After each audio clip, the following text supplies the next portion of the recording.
Bwana Yesu asifiwe. Mtafuteni Bwana maadamu anapatikana. Hayo unatakiwa kumuomba Mungu na kuingia kuomba. Omba kama hautaomba tena. Bwana Yesu asifiwe kanisa la Mungu. Bwana Yesu asifiwe na utakaso. Hayo unapoingia kuomba, ombea mifupa yako, ombea viungo vyako, ombea macho yako. Hakuna kuja kuwa kipofu.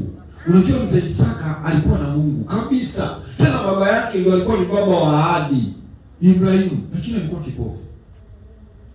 Bwana Yesu asifiwe. Amina. Anataka kuwabariki watoto wake, anakuja Yakobo. Papasa anasema sauti ni Yakobo lakini mwili wa Esau. Kataa upofu. Bwana Yesu asifiwe. Unakataa mimi sio kipofu. Kwa nini? Yesu Kristo alilia machozi ya damu. Hello.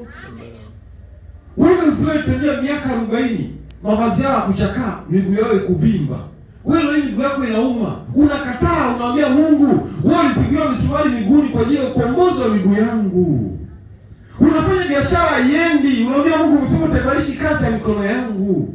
Unaambia Baba, saa 9 mimi nina maombi na nina biashara leo. Mungu, wateja wa saa 9 nipe sasa hivi ili nipate kwenda kwenye maombi. Wewe ni Mungu wa fidia.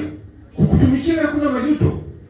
Na kila aliye kwako utamtupa nje. Mungu usinitupe nje. Wewe si Mungu wa haki.